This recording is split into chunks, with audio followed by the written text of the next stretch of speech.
An incredible match. What was your feedback to the players just then? Was that one of the more seesawing encounters you've been involved in throughout your career? It was sort of half bizarre.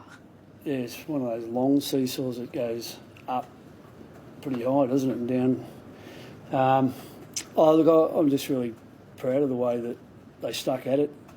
Became pretty unstable when we lost Libbo, and they came with a rush.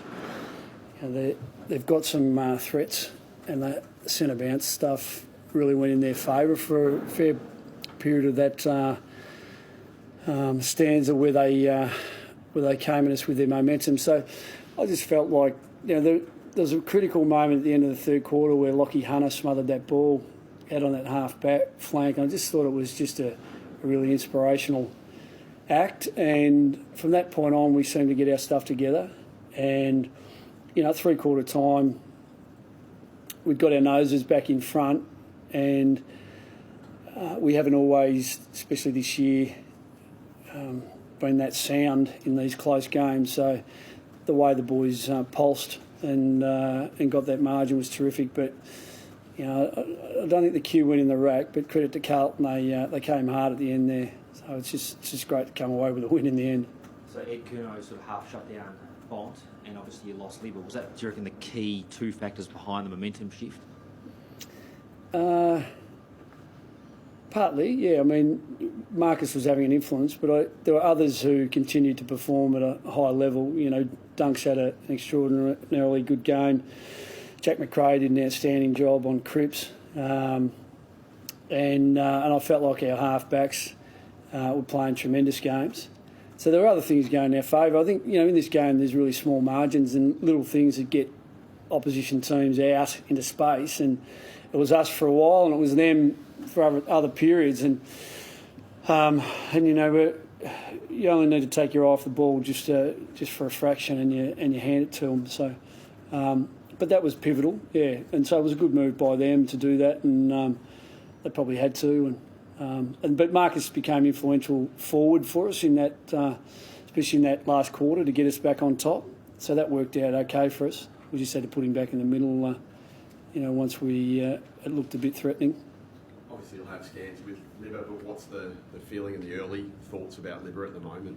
We're optimistic. He jarred it, and we're optimistic that he hasn't damaged any of the ligaments.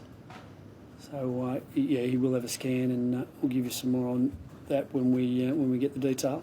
Just where he was getting at ice, is it possible to lower quad injury at the top of the knee? No, I think his quad's all right. A little bit of a concern that there might be some cartilage damage from the jarring, but as I said, once we get the results back of the scan, we'll feed that through. How much of an impact? It's obviously a huge impact having a guy down, but having a person of his, standing go out as well so early in the game. Yeah, well, you lose that experience, and then you're asking Bailey Smith, and I'm really pleased for Pat Lipinski tonight. Felt like he played, his best game for the club and really broke out, and he was performing tremendously well. So yeah, you're asking younger guys to take on a bit more responsibility, and they'll apply themselves, but it's probably not the same as a player of Tom Zilk, especially at the source. But that's why it was fantastic that we were able to get some clearances out of that middle, and then also get some momentum and counter offence to get that gap in the last quarter. I know you obviously got to deal with things week to week, but does that win give you some belief again that your finals? You're obviously aiming to get to the finals. Oh, Tom, it's probably the farthest thing from my mind. The finals. What are we? 5 and 7. We're a mile away from finals, and we've had a handful of encouraging wins throughout the course of the year. So it's our mandate every week. You just got to reload every week.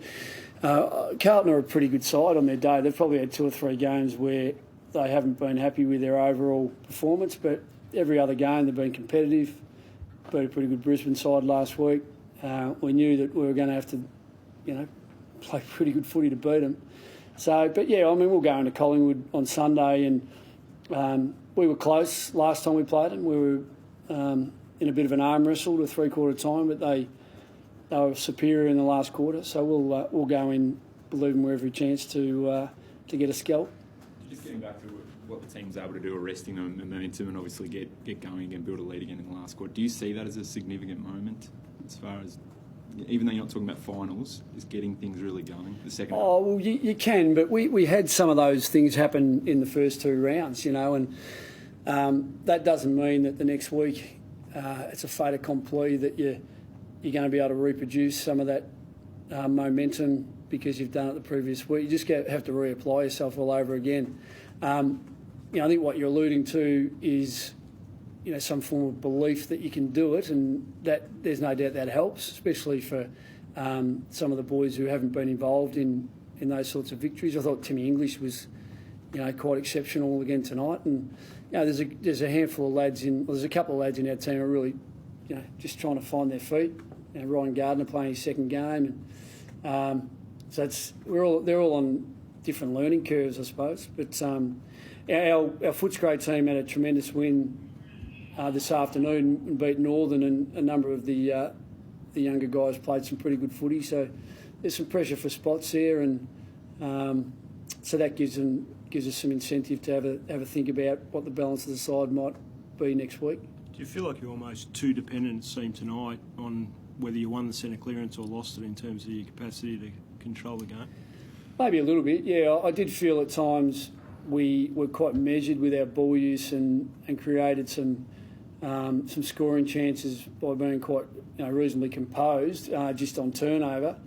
But there's no doubt that centre bounce had a significant impact on the game, and we've been comparatively okay in there. I think they only kicked 3 in the end from their clearances, but the way it looked, it could have been a hell of a lot more. I'll have to have a look at some of those aerials and some of those free kicks against to see whether or not we have to change any technique, or because we still should be able to defend some of those balls. Obviously Curnow was quite influential. I think he kicked 7 goals in the end, didn't he? So we'd like to be able to halve and be able to rebound some of those balls. But centre bounce had a real say tonight.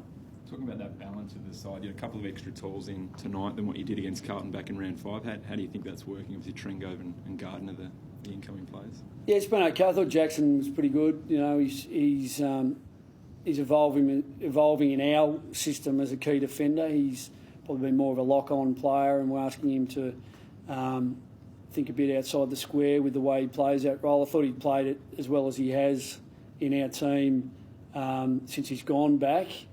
I thought he played it pretty well tonight. And probably Ryan's the other one you're alluding to. And as I said, Ryan's second game, so you can't expect too much. But we found, if our pressure game is at the pointy end and where our energy is sustained for the game, we can get away with a smaller forward line and a smaller back line. But as soon as that drops away, you're quite vulnerable. And that hurt us last time against Carlton, whereas we'd got away with it against Sydney and Hawthorn early rounds. So you just got to keep picking your side based on who you think is ready and who deserves to, and base your plans around them. But I think aerially down back, Jack Tringo's made a bit of a difference. How are you going to prescribe to that really simplistic theory that get a couple of quality tools in and the Dogs are fixed? Quality tools. I mean, the key word is quality. You're not just going to pick a big player because he's big. They have to be playing well. They have to be able to cover the ground. They have to be ready for the level.